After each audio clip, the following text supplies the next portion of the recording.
Well, it's Friday, and you probably know what that means. Well, today, once again, we get to review some wrestling content for all of you. Now, normally, what we have on Fridays, any of you guys know this, I don't review WWE SmackDown at all. But I decided to keep this a little bit shorter. Now, there were some recent events that took place this week. The first one we're going to be reviewing is this past Tuesday by CMLL with their latest event called Martes Populares CML versus AEW slash Ring of Honor. Now, for all of you guys know this already, as you know, AEW had Grand Slam Mexico at Arena Mexico this past Wednesday. However, the following day before that, the day before that, of course, um, AEW talent and Ring of Honor talent made their presence known in CML at Arena Mexico for the upcoming event called Martes Populares, which translates into Tuesday popularity. So that one features, of course, talent from both Ring of Honor and AEW. So we're going to go from A to Z on this one.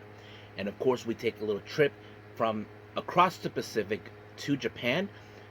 Pro Wrestling Evolution has begun the first ever tournament for the crowning of the first ever Evolution Strong Women's Champion. Now, we'll begin with four first round matches. So the real question, of course, who's going to walk away to go to advance, and we'll see that. And they do feature a one exhibition match with the men, so nothing too serious on this one.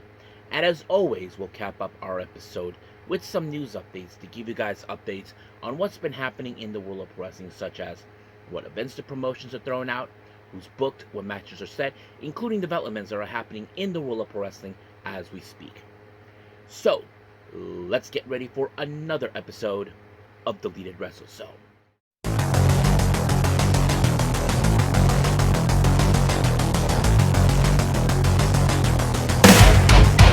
Are you ready? Get up, get up! Get up, get up! Get up, get up! Get up, get up! Get up, get up! Get up, get up! Hey everyone, welcome to Deleted Wrestle Zone, all things that is pro wrestling with AEW, NXT, New Japan Pro Wrestling, TNA, the National Wrestling Alliance, various promotions, wrestlers, matches, and championships. I am your host, J-Rod here. So, if you are new to the channel, welcome. This is a channel we do a lot of pro wrestling reviews from various promotions, not only here in the United States, but also in Japan, Mexico, Canada, Europe, the UK. Anywhere in the world pro wrestling is not as big, but it continues to grow. We also, of course, do discussion videos, talk about various topics such as the wrestlers themselves, the promotions, factions, storylines, whatever we want to talk about. We also, of course, do more news updates. If certain information was unable to be on this episode, we can either put it on the next one or on a separate video by itself. We also, of course, do real-time news updates to keep you guys on alert if something has happened in the world of pro wrestling that needs to be addressed ASAP. We also, of course, got the Unagi Sayaka Watch and various other cool wrestling content as well. So if you like what you see, please subscribe to us. So click on that subscribe button. You'll be getting a lot of daily reviews and other cool wrestling content as well. But if you like this episode, please give us a like on the like button or nice comments in the description down below. Now, enough with the yapping.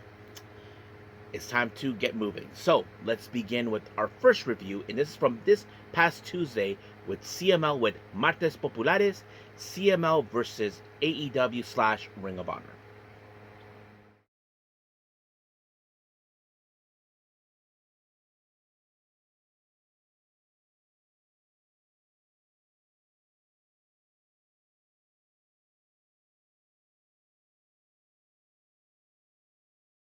Okay, CMLL, Martes Populares, CML versus AEW slash Ring of Honor.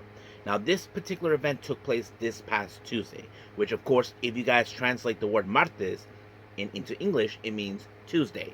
So, yes, this happened the day before AEW Grand Slam Mexico. Now, we are expected to see talent from both Ring of Honor and AEW in case anybody asks. Now, we begin our first match, of course, with Red Velvet versus Persephone in a non-title match. Now, remember, Red Velvet is the current Ring of Honor Women's World Television Champion. So basically, in a way, you can say if somehow Persephone will pick up the win, she could get a title chance. Now, I have noticed in this match, I don't know if anybody's seen it yet or not, there were a bit of botches coming mostly from Red Velvet. Not saying that she's a bad wrestler. I think there was like some bit of either a miscue from what they were intending to do. But I mean, it's not a bad match, but it was just, I don't know. I feel like there were too many mistakes. But this match ended with, of course, Persephone actually applying a sit-down power bomb on Red Velvet.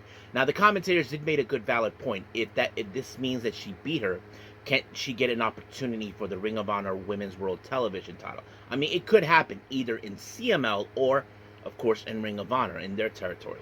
So either way, it could happen. So we're yet to hear it, and sooner or later that could happen. Now, our next match, this is for the CML World Tag Team Championships. We have the crew consistent of Action Andretti and Leo Rush taking on Los Hermanos Chavez, Angel de Oro, and his brother, Niebla Roja. So basically, I seen these guys, what was it, years ago when I attended a Crash event, and I thought they were pretty good.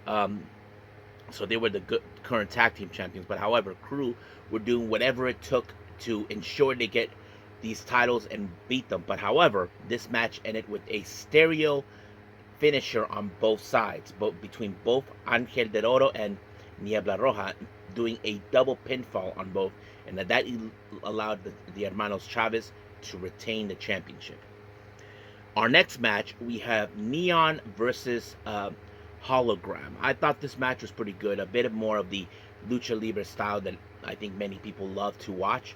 I mean, I grew up watching it, if many of you guys knew that or not. But yeah, it was a pretty good match. A lot of high flying, a lot of hot spots, definitely got the attention. But in the end, it was Hologram that picked up the win with the portal bomb, and just like that, 1, 2, 3, done. Next up, we have the walking weapon, Josh Alexander, taking on Atlantis Jr. Now, for those who may not have noticed, recently Atlantis Jr. has been booed throughout the entire time. Some of you may question, why are the fans booing him if the fans cheer him here in the States? Well, you got to keep in mind, he is the son of Atlantis, not to mention a very legendary wrestler who many people grew up watching. Me, I'm a big fan of his dad. I grew up watching him.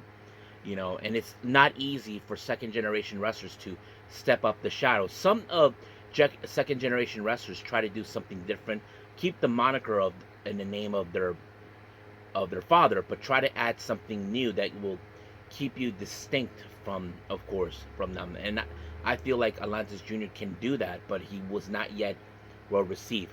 But one thing is clear is in this match, Josh Alexander would try to do whatever it takes to pick up the win, even using his technical abilities. But the one thing most surprising is Atlantis Jr. was able to use, of course, Josh Alexander's technique against him, which, of course, Alexander applied an ankle lock, and somehow Atlantis Jr. picked himself up. Then he put himself in the bridge in order to keep, of course, what's his name? Josh Alexander pinned long enough, and just like that, 1, 2, 3 was over. I mean, no one expected that coming from, but he was able to pull it off. Our next match, we have an 8-man tag team match representing the Don Callis family. We have Hechicero, Kyle Fletcher, Konosuke Takeshita, and Rocky Romero. They take on the common forces of 2 different tag teams. The first team is Los Infernales, consisting of Averno and Euphoria. They team up with Los Guerreros Laguneros, consisting of Gran Guerrero and Ultimo Guerrero. Many of you may have seen him. He appeared in Ring of Honor and AEW. And of course, you probably would say that this match, people were rooting for, of course, the hometown heroes, which of course is Los Infernales and Los Guerreros Luganeros. And just like that, you probably would think. And I have to say, Los Lares and Los Guerreros were able to coexist very well, because people would say, we don't want these gringos here in our turf. So you can say that kind of played out. But in the end, it was Gran Guerrero who picked up the win on Rocky Romero, and just like that, 1, 2, 3, it was over. Our main event features, of course, the Ring of Honor World Championship. We have Bandito defending it against Mascara Dorada. And I thought this match was pretty good. I mean, I thought it had a great aspects. I mean, Mascara Dorada did pull out a hell of a match. And I didn't expect a whole lot. I think many people might have assumed that maybe Mascara Dorada would have picked up the win. But nope, it was Bandito who picked up the win by applying the 21 plex. And just like that, 1, 2, 3, it was over. However, during the post-match promo, Bandito said that he loves wrestling against Mascara. He feels like he is an excellent talent. And he said that he's going to put a good word for him to Tony Khan and hopes to bring him on board, maybe appearing not only in CML, but also in Ring of Honor and AEW. So, of course, Mascara loves the idea. He knows that he could get more attention down in the US too. So, hopefully that can happen. So, we'll see. But as of right now, this is pretty much it. What hit. We do know that AEW talent are going to be appearing in other events too this week. Hopefully, get the chance to see that. But for right now, let's end it here with CML. Move on with our last review, Pro Wrestling Evolution.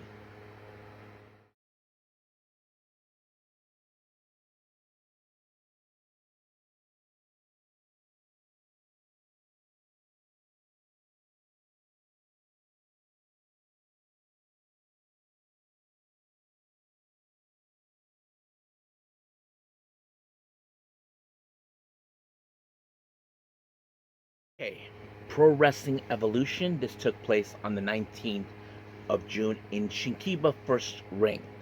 Now, not too long ago, they did announce the commencement for the crowning of the first ever Evolve Strong Women's Championship. Now, 8 names have been mentioned on this for this upcoming tournament. So, majority of the time of this event was about the tournament. So basically, there's 4 first round matches. So we're gonna get through all of them from to see it. But in between it, they did give a break and decided to do a men's exhibition match. So we'll talk about that too. But let's talk about the first 2 matches involving that tournament for the Evolution Strong Women's Championship Tournament. First round. Our first match, we have Soy versus Momoka Hanazono. Now, of course, we've seen factors. We know Soy doesn't have that much experience in the wrestling ring. Unlike Momoka, we know she has the experience. That's why I call her on certain times she's a tear in the ring. Not, I mean, a bad thing. More like she has a very unorthodox way of picking up the win. That's always been who she was. And that plays out pretty well. And there was a very funny moment. I don't know what the hell they were thinking. They decided to do a little arm wrestling competition in the ring. I mean, I don't know if they do that for kicks or just for fun. But, however, Soy seems like she had this one under control at some point, but unaware that Momoka was able, to overturn it into a victory roll, and just like that, 1, 2, 3, it was over. So she advances into the next round. Our next match, we have Chica versus Chanyota. Now, of course, Chanyota has been appearing here, not to mention she is good friends with Zones. Together, they're known as the Muscle Busters. But however, factor of this match is Chica, who is least experienced, but the one thing that is a good factor in her is that she's a big girl, basically. Not U-size girl, what I mean, but she can have the necessary strength. I mean, Chanyota have to apply much of her training, of weightlifting and all that to pick up the win. That's exactly what she tried to do. And she applied, of course, a cross face in order to walk away with the win. And just like that, she goes to the semifinals. Now, we take a break from here for the tournament. We do have one exhibition match. With the men's, we have Tyson Maeguchi teaming up with Kentaro Hachisu. They take on, of course, both managers, producers, Shuji Ishikawa and Suwama. So you probably would think in this capacity, since these guys are running Pro Wrestling Evolution, that they were going to, of course, be the winners. Yeah, that kind of played out, but it was, of course, Suwama who actually did a chokehold onto Tyson. But however, Tyson refuses to give up. I don't know if that was very brave of him or foolish, but He passed out, referee called it, and just like that, it was over. So Suwama and Ishikawa walked away with the win. Now let's jump into the remaining two matches of the Evolution Strong Women's uh, Championship Tournament in the first rounds. First, we have Natsu Surimi versus Chi-Chi. Now, of course, many people will probably be behind Chi-Chi because from the very beginning, she was a very prospect wrestler. People were behind her and all that. But facing against Sarumi Natsu, well, she's a veteran wrestler. We know the kind of person she is. I mean, she uses the whip all the time, and she would try to find ways to pick up the win. Of course, Chi-Chi was not going to let that happen, so she was able to walk away with the win when she applied the Unagi, a move that she learned from Suri, and just like that, 1, 2, 3, she jumped into the next semifinals. Now, our next match, which is our main event, Zones versus Aki Shizuku. So, yeah, Zones, I have to say she held her own much as possible. I mean, Shizuku has a bit of more experience than her. But in the end, it was, of course, Zones that walked away with the win. And just like that, Zones in the semifinals. However, during the post-match, all remaining 4 women who won their respective matches that will be heading to the, of course, to the semifinals, they mentioned this. Like, pull up, I think it's because since there had no translation, I was able to pull up the information a bit. Yeah, here it is. Since Chi-Chi defeated Tsuruminatsu, she'll be facing Momoka Anazono in the semifinals. And as for Zones, she faces Chanyota, which is interesting because those two know each other. But I do have a bit of a, not a prediction, but more of a feeling who's going to end up in the finals. And this one, I would say it would mean a lot if in some capacity. If you guys don't know what I'm referring to, I predict the finals would end up between Zones and Chi-Chi. Obviously, you probably know this or not, or why. Now, let me explain it. Zones and Chi-Chi are the only 2 remaining members of the original lineup. Now, remember, it started with 3 girls who were that started this. Chi-Chi, Zones, along with Sunny. Now, unfortunately, Sunny, as you all know, she had to retire due to an injury, but she still works with Evolution as a referee, and we've seen her a lot. So it would be interesting that it's more like, okay, one of us is going to win as one of the originals. And I think there's going to be a bit of a division. But if it was me, I would like to see Chi-Chi do it win this tournament, because I feel like she worked hard. She made great exposure. Not to mention, Suri has given her high praises of her when they first fought. And not to mention, they teamed up together countless times. And I think, Suri would definitely love to see her win. And I think that's something that I deep down. And Zones, I've seen her growing up. I mean, she struggled. She has picked up here wins in there. She made good friends. I mean, she teamed up with people who are in the same kind of category as powerhouses. But yeah, that's something we definitely could see. But if it was me, I would go for Chi-Chi. But as for now, we will see what happens the next time for the upcoming semifinals of this. But as of right now, we are officially done with Evolution. Let's move on with some news updates.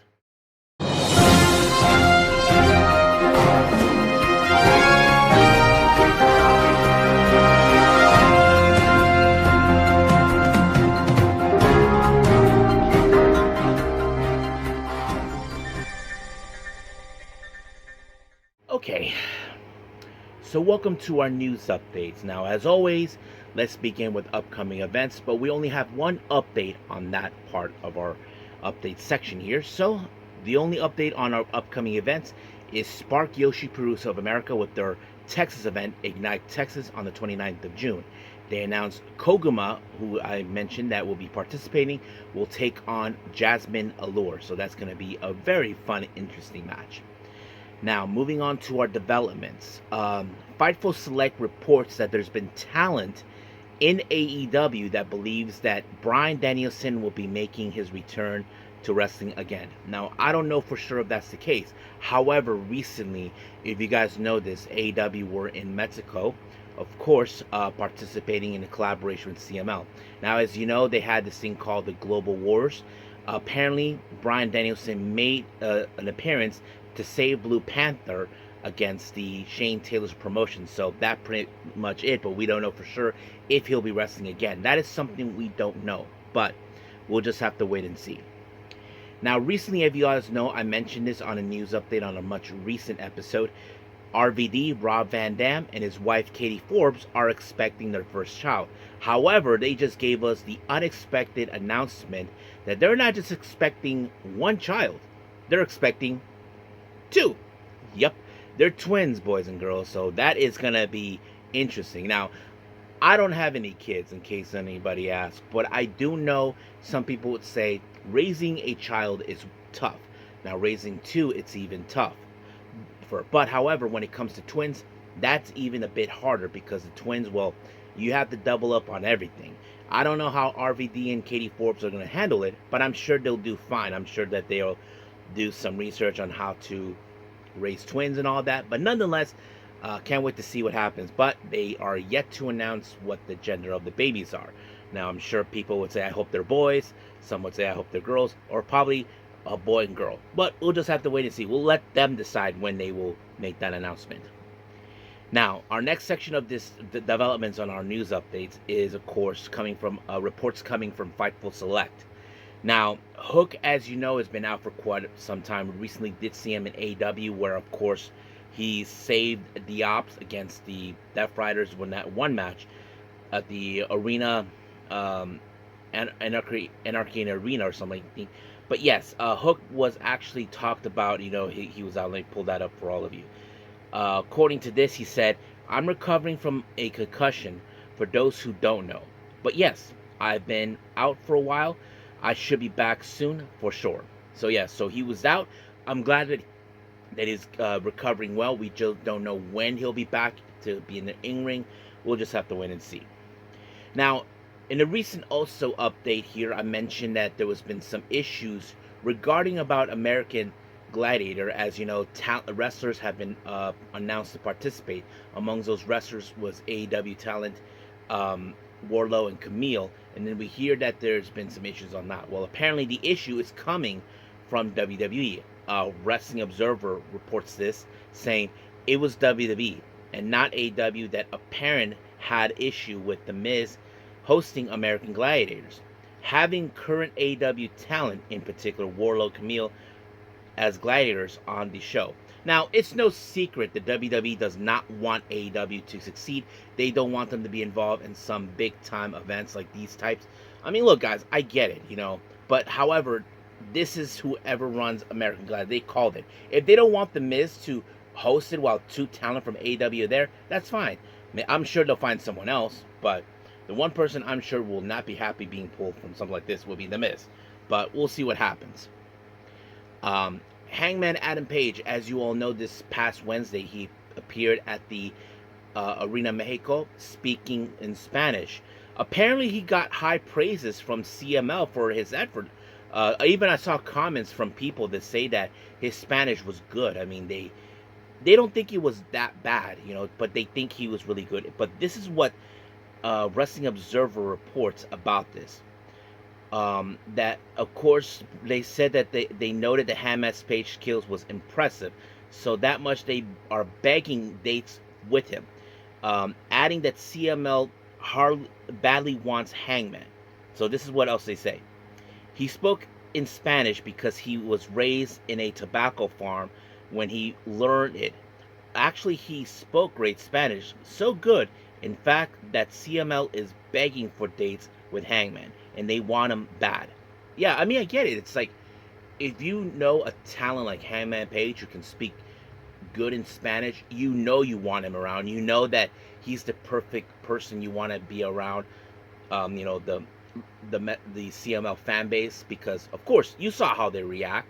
You saw how people cheered for him, and I'm sure people were, you know, impressed by his skills. And I think that's a good thing. And I think this is one of those moments where Hangman could be also rise not only here in the States but also in another country like Mexico. But we'll see what happens if CML and AEW can come up with an agreement on that. Now, our final development here on our news updates. WWE was reported that they're no longer planning to book the 2300 Arena the week before AEW starts residency in the building. Now, it's still unclear why they're doing this, but I'm not sure if there's been some issues. We know that they're trying to upstage AEW in every possible way, but I don't know what it is. They refuse to do it. Now, we know NXT did some events here, but they never mentioned if NXT were planning to do another events here. That's the thing. We don't know, but we'll see. So we'll leave things as it is as of right now. But until then, let's just call it a day. Alright, so I hope everybody enjoys this episode. Coming up, we have AEW Collision. Now, we do continue with day 3, of course, with New Japan Soul, part of the latest tour from New Japan Pro Wrestling. We do know Stardom has their latest event, the Conversion, featuring many matches. But we'll see how things will go from there. But as of right now, we'll see. So until then, I will see you guys in the next DWZ time, same DWZ channel. I must bid all of you adieu. So, goodbye, and have a nice day. Bang.